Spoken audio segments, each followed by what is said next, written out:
CM ವಿರುದ್ಧ ಮೂಡಾ ಹಗರಣ ಪ್ರಕರಣ ಈಗ ಪಬ್ಲಿಕ್ ಟಿವಿಯಲ್ಲಿ ಬಿಗ್ ಎಕ್ಸ್ಕ್ಲೂಸಿವ್ ಸ್ಟೋರಿ. ಮೂಡಾ ವಿಚಾರಕ್ಕೆ ಸಂಬಂಧಪಟ್ಟ ಹಾಗೆ ಇಡಿಯ ತನಿಖಾ ಒಂದು ಹಂತ ಮುಂದುವರೆದಿದೆ. ಈಗ ವಿಧಾನಸೌಧಕ್ಕೂ ಕೂಡ ತಲುಪಿದೆ.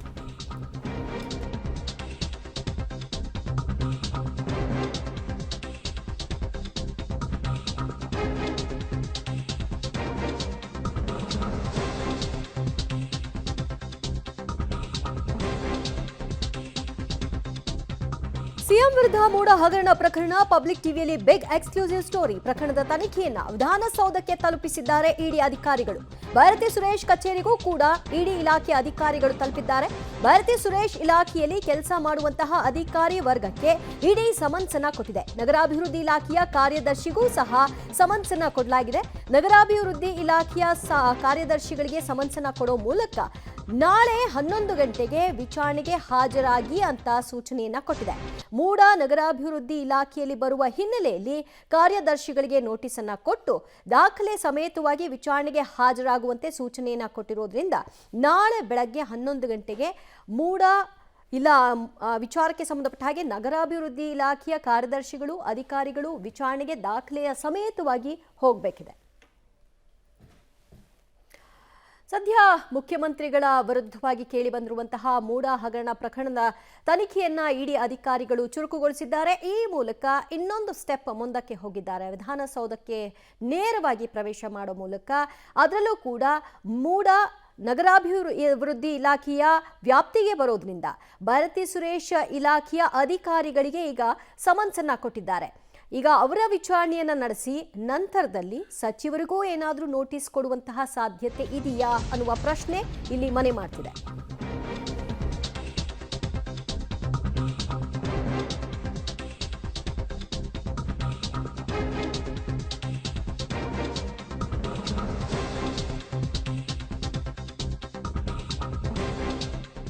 ನಗರಾಭಿವೃದ್ಧಿ ಇಲಾಖೆಗೆ ಈಗ ಸದ್ಯ ಸಂಕಷ್ಟ ಅಂತ ಕಾಣಿಸುತ್ತೆ. ಸಚಿವ ಭಾರತಿ ಸುರೇಶ್ಗೆ ಇಡಿ ಸಮನ್ಸನ್ನ ಜಾರಿ ಮಾಡುತ್ತಾ? ಕಾರಣ ನಗರಾಭಿವೃದ್ಧಿ ಇಲಾಖೆಯ ಕಾರ್ಯದರ್ಶಿಗಳಿಗೆ ಸಮನ್ಸನ್ನ ಕೊಡಲಾಗಿದೆ.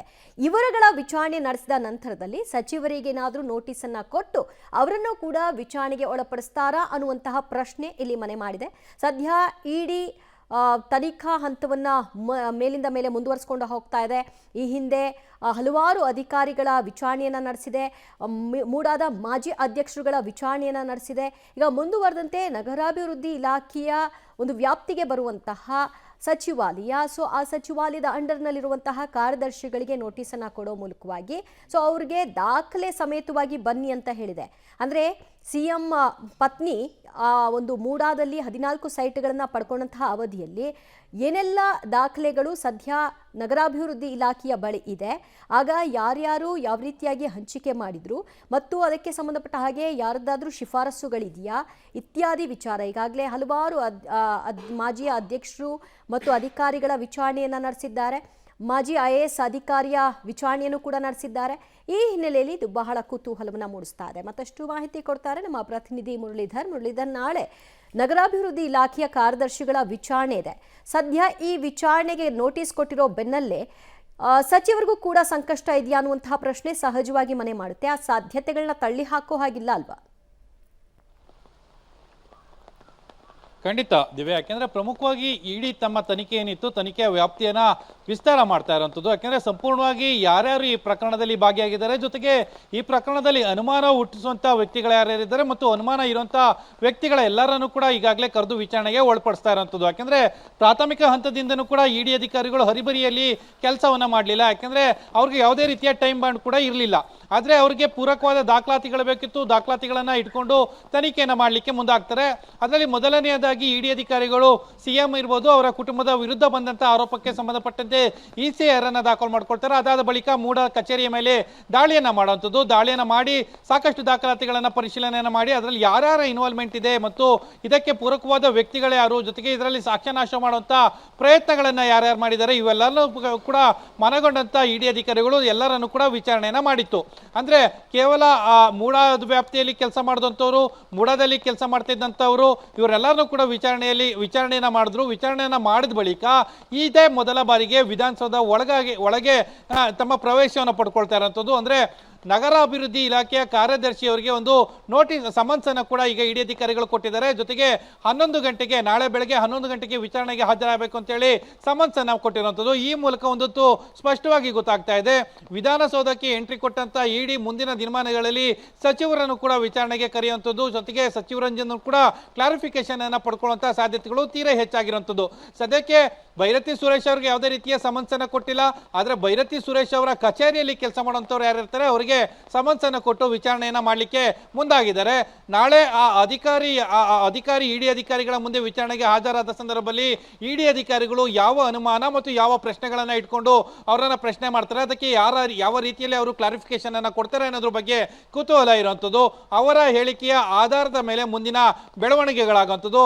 ಅವ್ರೇನಾದ್ರೂ ಸಾಕಷ್ಟು ಅನುಮಾನ ಬರೋ ರೀತಿಯಲ್ಲಿ ಒಂದಷ್ಟು ಹೇಳಿಕೆಗಳನ್ನ ಕೊಡುವಂಥದ್ದಿರ್ಬೋದು, ಜೊತೆಗೆ ಒಂದಷ್ಟು ಮಾಹಿತಿಗಳನ್ನ ಬಹಿರಂಗಪಡಿಸುವಂತಿರ್ಬೋದು.